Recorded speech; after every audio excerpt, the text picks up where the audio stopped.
Hello friends, आज हम लोग देखने वाले हैं क्रिमिनोलॉजी और पेनोलॉजी में relationship between criminology, criminal policy and criminal law. ये तीनों जो हैं क्रिमिनल साइंस के थ्री मेन ब्रांचेस कह सकते हैं इन्हें। होती हैं ये कि क्रिमिनल साइंस जो है उसकी थ्री मेन ब्रांचेस क्या है, क्रिमिनोलॉजी, और उसमें हम ये समझेंगे क्रिमिनोलॉजी क्या है, फिर हम समझेंगे क्रिमिनल पॉलिसी क्या है, उसके बाद हम समझेंगे क्रिमिनल लॉ क्या है, और उसके बाद हम देखेंगे कि इन तीनों के बीच में रिलेशन क्या है। तो चलिए शुरू करते हैं। सबसे पहले बात करेंगे क्रिमिनोलॉजी की।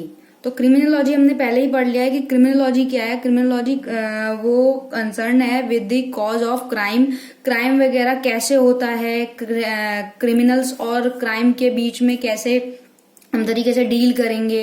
बेसिकली हम यही पढ़ते हैं कि क्रिमिनोलॉजी में किस तरीके का व्यक्ति होता है, कैसे क्राइम होता है, क्यों होता है, जो क्रिमिनल होता है उसके माइंड में क्या चल रहा होता है।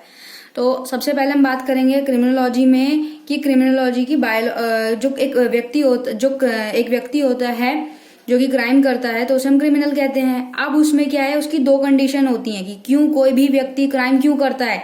या तो नंबर वन, उसकी बायोलॉजिकल कंडीशन ऐसी होती है जिस वजह से वो क्राइम करता है, या दूसरा उसकी सोशियोलॉजिकल कंडीशंस ऐसी होती हैं, एनवायरनमेंट ऐसा होता है जिस वजह से वो क्राइम करता है।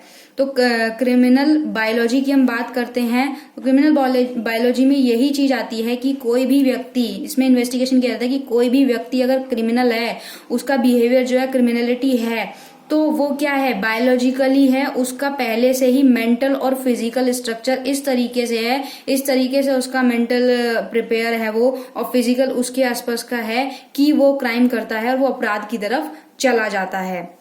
उसको बायोलॉजिकल ही उसकी कंडीशंस ऐसी होती हैं कि वो क्रिमिनल बन जाता है। उसके बाद दूसरा पॉइंट है सोशियोलॉजिकल। तो हमने पहले ही देखा था सदरलैंड की डेफिनेशन में, उन्होंने ये कहा था कि जो क्रिमिनोलॉजी है वो कहीं ना कहीं क्राइम जो है बेस है किस पे, सामाजिक पे, एनवायरनमेंट पे। तो यही बात यहाँ पे आ जाती है। क्रिमिनल जो सोशियोलॉजी के हिसाब से है वो इसीलिए है कि उस व्यक्ति का क्या पता एनवायरनमेंट ऐसा हो कि उसका जो माइंड है वो क्रिमिनल माइंड बन गया हो, क्रिमिनलिटी की तरफ चला गया हो। उसके बाद बात करते हैं, इसमें तो हम ये सब चीजें क्रिमिनोलॉजी में देखते हैं। सेकंड पॉइंट है हमारा क्रिमिनल पॉलिसी। तो क्रिमिनल पॉलिसी क्या होती है, क्रिमिनल पॉलिसी होती है जैसे कि हम क्रिमिनल साइंस की स्टडी करी, उसमें क्या हुआ कि जो भी कोई हार्मफुल कंडक्ट है जो सोसाइटी को हार्म कर रहा है, भाई किसी क्रिमिनल ने कोई भी ऐसी एक्टिविटी की तो वो सोसाइटी को हार्म करेगा, तो उसकी इंफॉर्मेशन एक तरीके से देखना कि क्रिमिनोलॉजी में उस व्यक्ति के इन्वेस्टिगेशन वगैरह क्या हो सकता है, तो वो पॉलिसीज बनाना कि किस तरीके से क्राइम को रोका जा सकता है या क्राइम को कम किया जा सकता है। तो वो सब कहाँ होता है, वो सब होता है क्रिमिनल पॉलिसी के अंदर।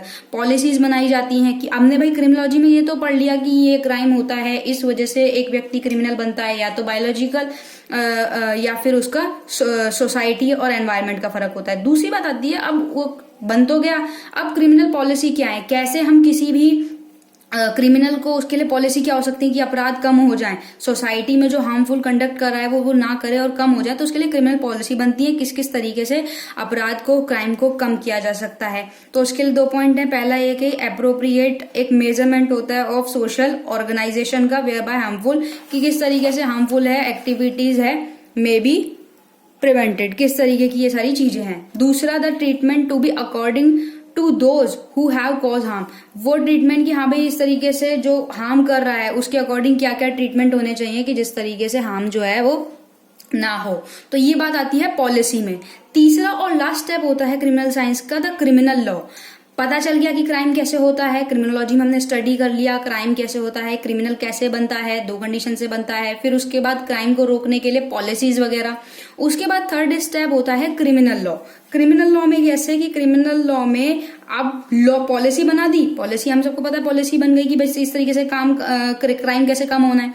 क्रिमिनल लॉ में क्या है, क्रिमिनल लॉ में अब जिस व्यक्ति ने जिस क्राइम वगैरह किया है तो किसी के भाई सिविल राइट भी जो है हार्म हुए होंगे, सोसाइटी को हार्म हुआ होगा, तो उसमें क्या है सैंक्शन होता है एक अप्रोप्रिएट, हर केस में होता है, कोई भी केसेस में होता है, तो उसमें डेथ पेनल्टी भी हो सकती है, अदर डिग्री के जो है प्रोविजंस वगैरह भी दे दिए जाते हैं कि इस तरीके से उसको पनिशमेंट मिलेगी या फाइन वगैरह होगा, तो उसमें वो सारी चीजें आ जाती हैं कि किस तरीके से हम उसको पनिश कर सकते हैं। भाई फिजिकली भी कर सकते हैं, मेंटली भी उसको पेन कर सकते हैं, उसको इम्प्रिजमेंट मिल जाती है तो वो मेंटली कहीं ना कहीं पेन रहता है, और उसका इकोनॉमिकल उसको भाई उस पर फाइन वगैरह लगा दिया, इस तरीके की चीजें हैं। तो जो क्रिमिनल साइंस है उसकी बेसिकली 3 मेन ब्रांचेस रहती हैं। फर्स्ट वन इज क्रिमिनोलॉजी, जिसमें हम पढ़ते हैं क्राइम है क्या, कैसे बना कोई व्यक्ति क्राइम, किस तरीके से उसने किया, किस तरीके से एक जो क्रिमिनल है वो बनता है। उसके बाद सेकंड हमने वो पॉलिसीज बना दी, स्टेप वाइज स्टेप है ये। उसके बाद हमने पॉलिसीज बना दी कि इस तरीके से ये पॉलिसीज है।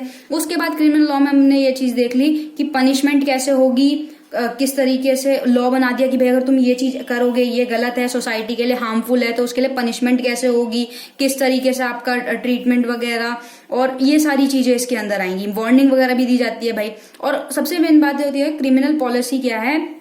क्रिमिनल पॉलिसी में ये चीज देखी जाती है कि भाई वो सोसाइटी को कैसे हार्म कर रहा है, क्राइम हार्म कर रहा है, क्रिमिनल किस तरीके से हार्म कर रहा है, तो उसके साथ कैसा व्यवहार करना चाहिए। अभी कोई व्यक्ति अगर मर्डर करे तो ये थोड़ी ना कि उसके साथ प्यार से व्यवहार करेंगे, पहले वो सारी सिचुएशन देखी जाएंगी क्रिमिनोलॉजी के अंदर भाई किस तरीके से चीजें हुई।